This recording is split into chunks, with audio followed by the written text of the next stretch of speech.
Welcome to Morning Bytes with Stu, Violet, and Jason. Broadcasting live August 7th, which officially means the summer has gone by way too fast. We're back again with this week's top cyber and privacy news, and we're joined with us by amazing guests that we're going to get to. But first, we have to say our disclosures. This session on LinkedIn Live Morning Bytes is all of our own opinions and not that of our employers, so you cannot hold it against us. And we also would encourage everyone to tell us where they're listening in from. We like to believe, I make the joke that Stu, Jason, and I think we're all Oprah and we fight over who gets to be more Oprah. And so we want you to be involved, and it's fun. And we have so much fun for 30 minutes talking about cyber, AI, cyber insurance, whatever hits us. But the theme today is going to be rogue agents and what is going to happen with all of this. So first, our special guest, Pippa Thompson, is a co-founder of Asymmetric Security. We have an awesome meeting story last year, but we've become friends, colleagues, and also trading AI stories. She's really grown her business and really put something in front of the DFIR world that is new, innovative, and people are talking about. And then George Abbott, who is one of our first journalists to have on Morning Bytes, which is exciting because he gets to taste all of the news stories and gets to talk through and think about. So we really are lucky to have him because he has the ability to see all of the interesting stories, and he's bringing the best here for Morning Bytes. He's a journalist for The Insurer. He's for The Insurer as a video journalist because you do The Insurer TV too. That's your whole dominion? I do both, so text and video. Text and video, double threat. And I would also say I feel honored because Pippa and George are both on British summertime, which means it's later afternoon Friday, and they're still spending it with us. So please say hi, but we're gonna get to the meat of it. This is the rogue agent episode. So where do we want to begin, Pippa? You want to start with talking about the actual first crack of the egg? It's gotta be Hugging Face. I mean, it's rogue agent summer. We were just joking actually before we went live. Jason was like, "Are you even at the frontier if your model hasn't gone rogue at this point?" So we'll start with Hugging Face, but who knows? Maybe we'll get to Meta, Anthropic, Kimi, the open source Chinese model. Anyways, the story that a lot of you may be listening in have already heard about, but I'll kind of recap just in case. That broke earlier this month was OpenAI. During an internal cyber capability evaluation, broke out of its sandbox, which is basically kind of keeps the agent from doing things it's not supposed to, exploited a vulnerability to reach the open internet, and then hacked Hugging Face to look for information that basically might help it solve the task that it was meant to do during the cyber evaluation. I personally think the craziest part of the story, and again, stuff of movies, Hugging Face realizes something is going wrong. They see something funky, and so they try and investigate, leveraging AI, leveraging one of OpenAI's models to kind of help them kind of come back what's happening in real time. And they get blocked because OpenAI sees them ingesting malicious log files and says, okay, this is outside of our guardrails. And so then they have to resort to using an open source Chinese model in order to help them respond to the incident. So OpenAI is live in their environment for 4 days. They did eventually shut it down. They did end up using, again, an open source model to help them investigate. But what a crazy time to be alive. What a crazy story. And then, off the back of that, Anthropic did an investigation, realized that it had multiple models that broke out of their sandbox. Meta's released something. Kimi just came out with something this morning. So anyways, crazy stuff. But I'll hand it to the rest of the group to opine, or maybe George as well to layer in there with any implications. Yeah, so I talked to the insurers about this, and the top line was, this is unlikely to play out well for us. So the market's been softening for some time, and cover is getting stretched, and the insurers really can't say no to covering anything. And so this rogue agents is just another form in which insurers are going to be paying out for, and which their clients are going to get sued for. So at the moment, most rogue agents are covered under a tech E&O policy. So depending on who's made your agent, who's put the wrap on top of it, the LLM obviously will take very little liability because they're the most bargaining power in the whole value chain. Then it's the person who's made your agent. And these are often smaller companies because they are AI startups. And then it depends who they're selling to. So if they're selling to a JP Morgan will be like, I'm not buying unless I take... Unless you have cover. You take all the liability. Yeah. But if they're selling to a smaller person, then they have no bargaining power to offload any of the liability. So the insurers insuring these mid-sized firms are then taking the liability.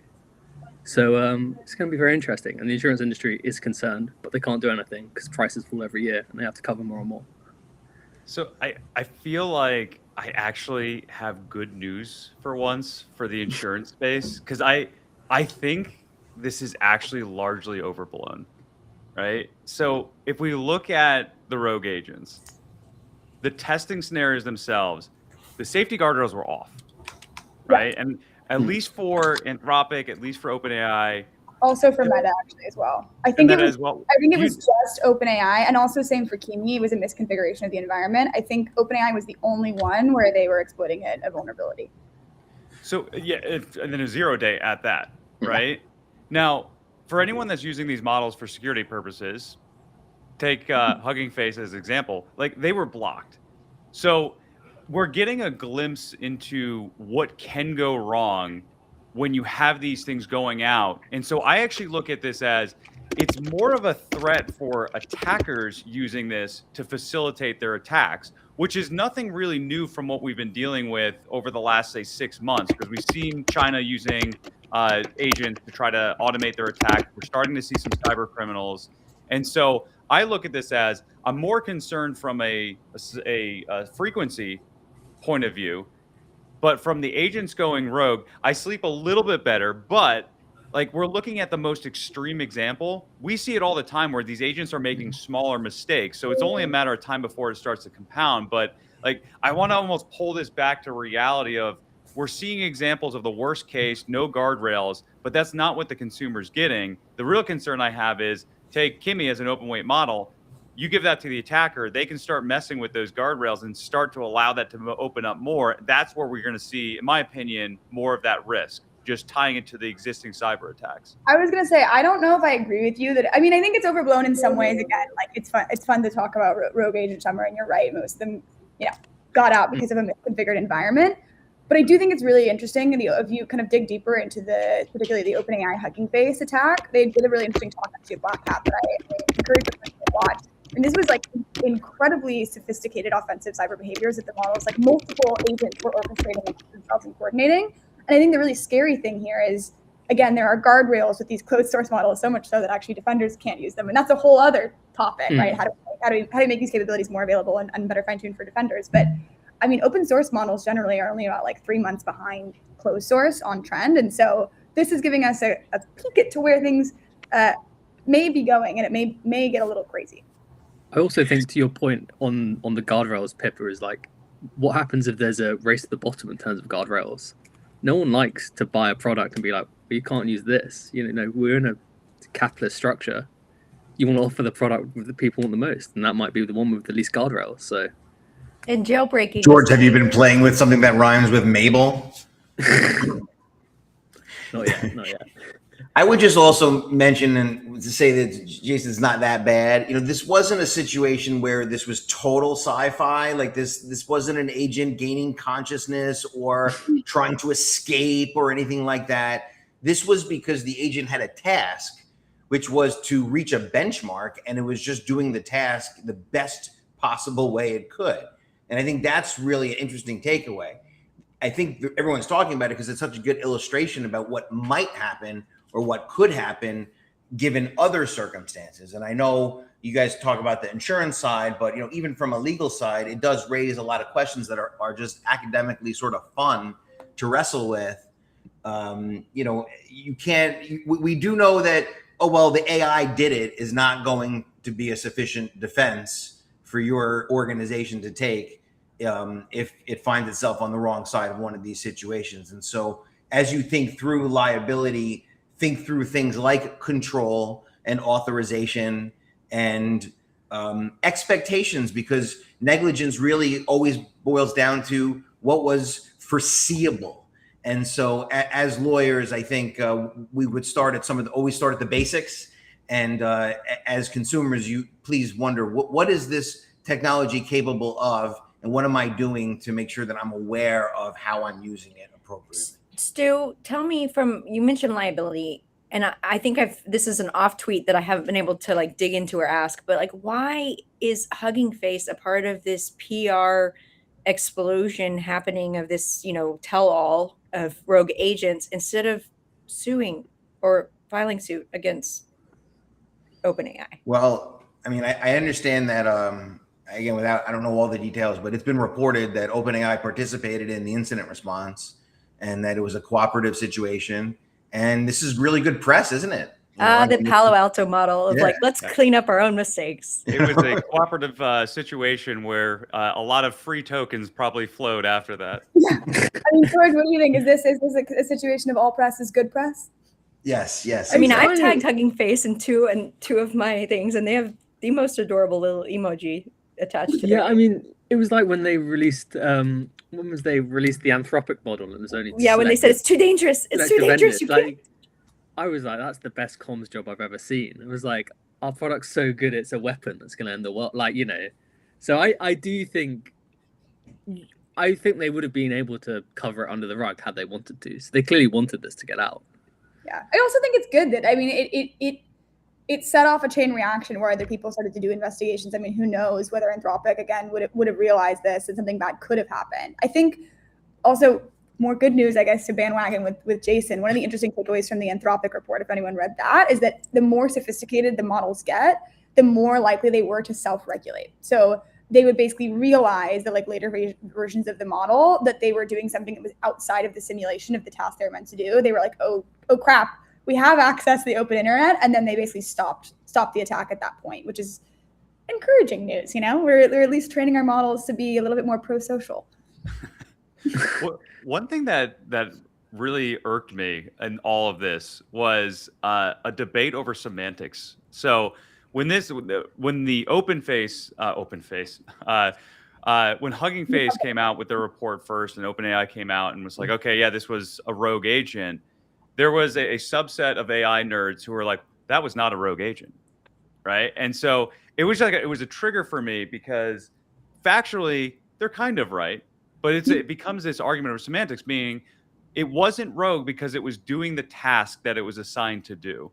And so it was reward hacking. It was doing the task it was supposed to do, and it was cheating to do that. And thus, I think you could classify that as rogue. Well, that's where I diverge on it, right? Because like in my mind, it's you have to break this down into a smaller chunk here of not just on mission, off mission, but there's a level of reasonableness that we have to have with the method that it's taking.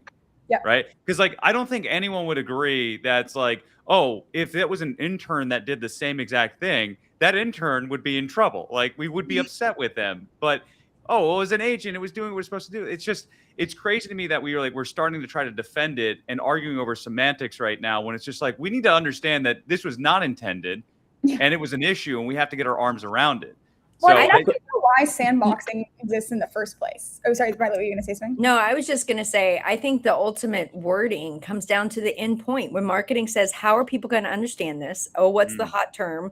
This is how we're going to explain it. So I would say they can argue all they want. The rest of the population needs to understand something. There has to be some type of terminology, even if it's not. Isn't it? It's the lawyers who decide the wording. I mean, that's. I would disagree on that because it's the marketing that we've seen. Like we haven't seen all the lawyers coming out. Who is looking absolutely stoked, Sue? What do you think? Yeah. You get a rebrand right here, right now. Lawyers wish that marketers would listen to them. Yeah, agreed. They don't. I mean, I think I'm pretty good, but most lawyers, I don't know. I'd leave it to the pros. Pippa, where's your point on the sandboxing? Oh, I think that's like one of the main takeaways here, right? Like sandboxing is obviously something that the labs do when they're testing things like cyber capabilities and other potentially dangerous capabilities. But sandboxing is also something that you would do when you deploy agents in your own environment as a company. Like lots of enterprises, startups, but also increasingly not startups are figuring out ways in which they can kind of use AI in their internal workflows to be better at their jobs. And you need to basically make sure that not only you have the right guardrails in place, but you sufficiently sandbox things so that agents can't go, I know we're debating over whether rogue is the right word here, but maybe reward hack, right? Like in this case, the sandbox was not meant to let the agent access the open internet.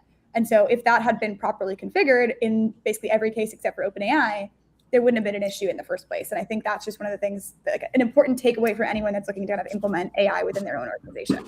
But I think your point about the intern, Jason, is really interesting, because it's like, if you're a company and you give an intern an impossible job and they mess it up, you'll get sued for negligence. You know, that's a foreseeable they would fuck. And it's like, if you give your agent a job where they could easily get outside the guardrails, that's a foreseeable issue. So it all depends on like, why you don't give your task. intern access to things like global admin. You know what I mean? Yeah, like, yeah.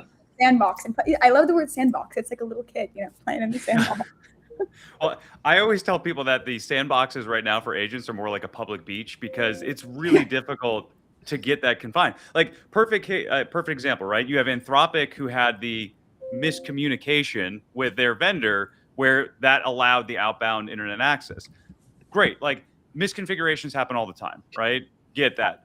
OpenAI, like, who would have predicted? Well, I guess everyone would have predicted this, but that a 0 day was used to escape the sandbox. And so the thing that stands out to me the most here is, why was no one monitoring for this? Like, one, no one was actually monitoring in real time what the agent was doing. And two, in OpenAI's scenario, it hacked OpenAI too, and they didn't catch that. So it's like, it's failures on two sides of monitoring that just kind of are getting swept under the rug right now. Yeah, it's pretty crazy. I mean, again, there was a lot of this in the Anthropic report as well, which is kind of like, now that we know this, we really got to lock things down a bit more. Yeah, I'm glad this is what it took for them to recognize that.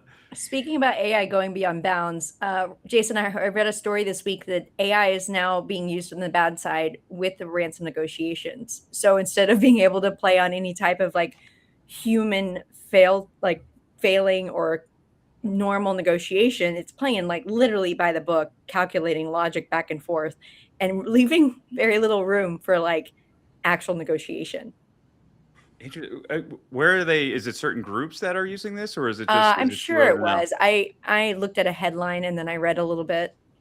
Well, we As can always, say, I could just say anecdotally from our experience, we can tell sometimes in the communications that they're using AI to formulate their responses, and we can tell with some of the sort of AI tells that how they're doing it. And we try to use that, you know, and so we can have the appropriate response.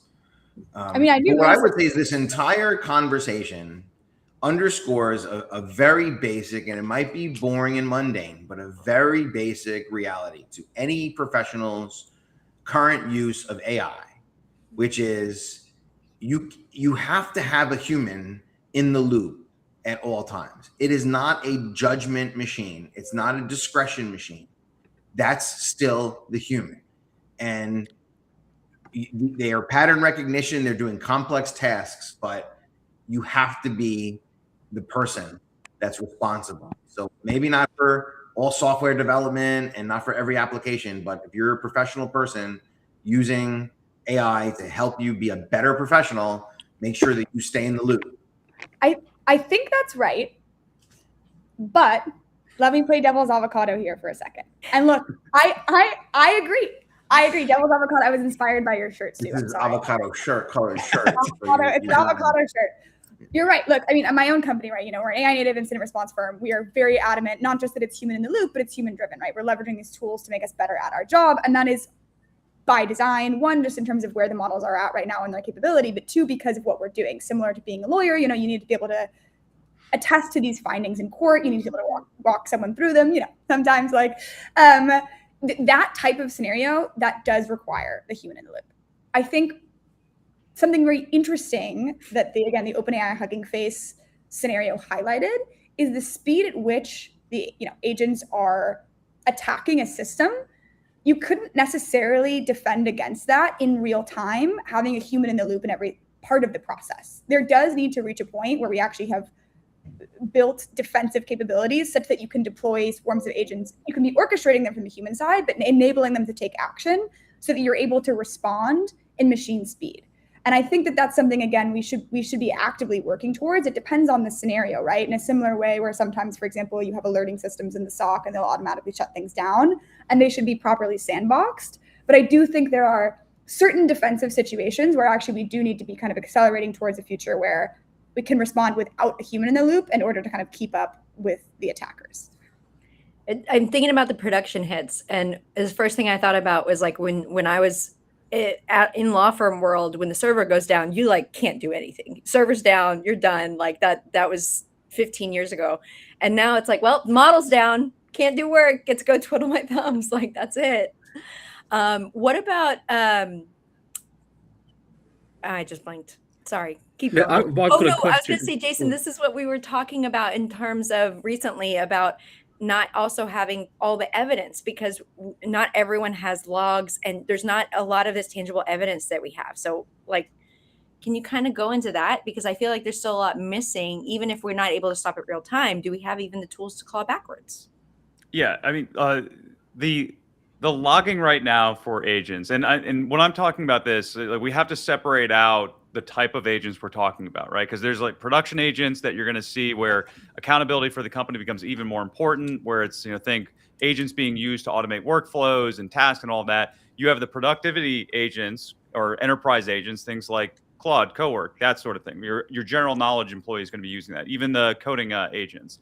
So to Stu's point before, like the responsibility is different for both of those, right? And human in the loop is different in both of those. On the defense side, we absolutely need to go towards that path because it's the only way anyone's going to survive moving forward. Now, what that means for logging, it's a very fractured environment right now. I was literally having this conversation this morning where it's like, in order to get the full visibility into what agents are doing across any of these, you have to go to like 3 to 5 different spots. And even then, if you get that right, you still don't have full information on what happened. And this is only going to get worse as agents start to separate out tasks. 100%.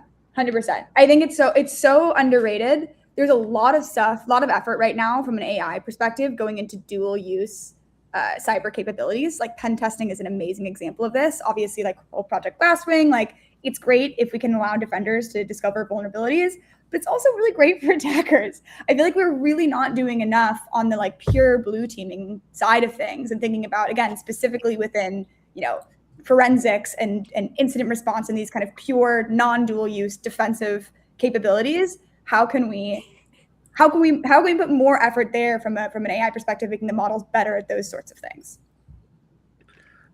This is a question for Pippa and Jason. Why is it so hard to sandbox? It shouldn't be that hard, should it? I mean, Jason, why don't you take that one? Your whole, what is it, public beach? Yeah, why does it need to be a public beach? Why can't we just have a airtight seal? So, like, the way that I think about this is, one, in order for agents to be useful, they need to be able to access different sets of information, right? So automatically, you're already poking holes into what the sandbox is going to be. And so what people are trying to do is say, all right, well, the execution environment where the agent is executing tools, we're going to build all these layers around that. But it's not really a needs to be able to sandbox. reach out to do things. Then it's not a sandbox. Yeah, Exactly. I've been lied It's a public to. This beach. is And okay. you kind of do a combination of sandboxing and guardrails, and there are certain trade-offs. So, like for example, internally, we use AI so that we can respond much faster to cyber incidents, and I think that's really important. We have an ongoing debate about whether our internal agent should have web access. We don't currently give it web access because can be risky, et cetera, et cetera. But your best analyst does have web access because sometimes it's helpful to be able to look things up over the course of investigation. And so there are these trade-offs basically around how much capability do you give the model versus how much risk in terms of how you're designing that sandbox. Yeah, and it's really just breaking this down into smaller chunks, right? Maybe you need an analyst agent that has access to the web and you sandbox that, but then you're separating this out. It's like the same thing with a DMZ, demilitarized zone, that we used to do in networking, where if you had an external facing system, you would put it into a special zone that was segmented from the rest of your environment. And so that's what people are trying to get to in how these agents are operating. The challenge right now is that the infrastructure is far behind the applications that people are using them for today. And so we're quite literally building the plane as we're flying here.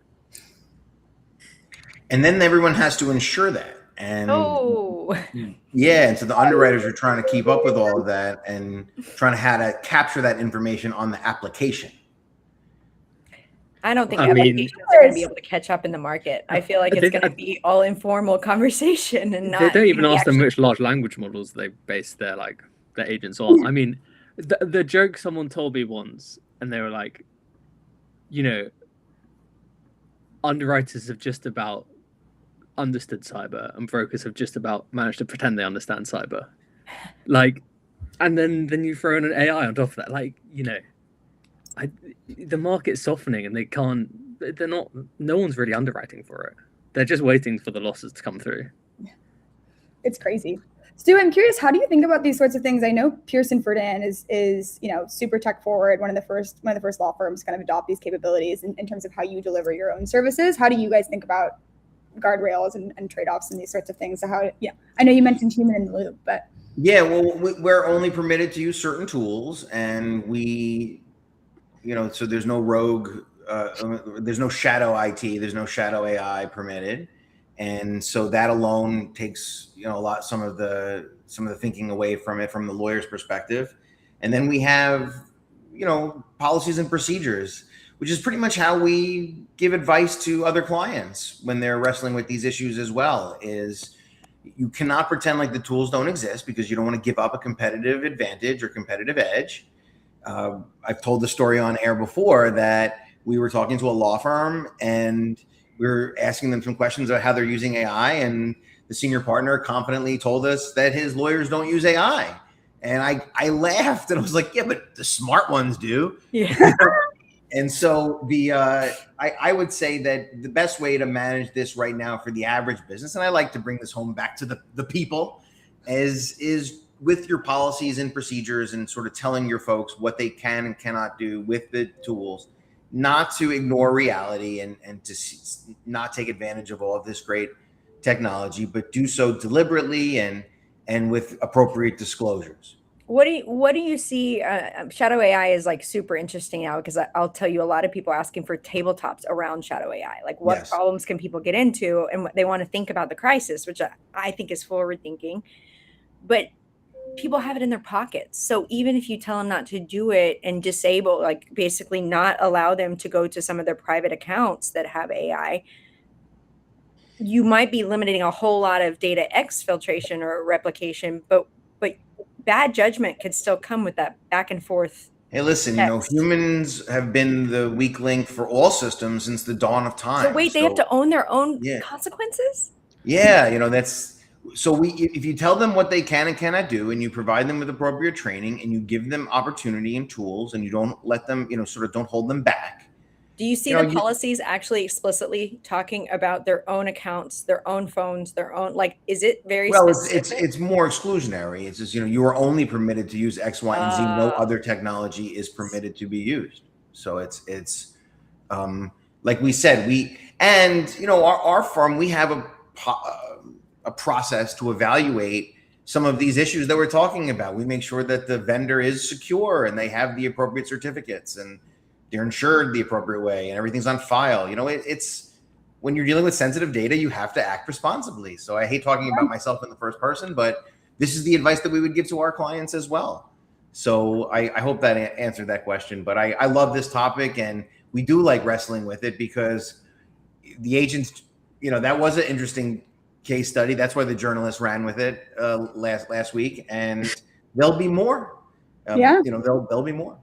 On analyzing the vendors, a couple of the insurers were talking to me about how this is now becoming a credit risk, because you buy an agent from a vendor, and if that vendor is sued by everyone, you hope they can take the liability and pay out. But if they go bankrupt, then you have to take the liability. Is that something people are talking about to you yet, Stu? Yes, but I would just humbly say that's universal to vendor management in general. Yeah. Mm-hmm. And yes to AI, but also vendor management across the board, which is an underappreciated part of running a business. But I will say there was a report that came out this week, another competitor insurer of ours. And it was interesting because it actually had the percentages of the different types of attack. Vendor management from 2 years ago has completely flipped, where it was taking over 50% of incidents focused in that, in their book and their issue. And now it's coming, scaled back to 7%. So it's one of those things where I thought it was very weird. It's like vendor had flipped with social engineering. And social engineering was now above the vendor risk, way above the vendor risk. And it to me, it just kind of showed that what ebbs and flows, right? Like that whole ebbs and flows, we can't predict who those targets are going to be from the threat actor side. And if they start hitting a bunch of vendors in a row, the books are going to see it and feel it. Yeah. Well, we got to call it there, unfortunately. And with the end of Rogue Summer, we'll be back to school with vendor management. That works out. And next month we have, so first let's thank our guests for this month. George Abbott and Pippa, I just messed up your last name. I'm so sorry. No, it's not. Pippa's perfect. Well, thank you so much for being here and sharing your opinion. This was a really good conversation. I think this might have been the first time that we stayed with a single topic the entire show. I don't know if we've done that before. So this has been really great. And the audience, everyone follow Pippa, follow George. And who are our guests next month? Next month are some fun people. It is going to be, I think we keep clicking at the same time, Stu. It's Christine Flammer and Jeff Cohen. So we're so excited to have them come on board and talk more cyber and insurance. Until next time. Bye. Thanks for having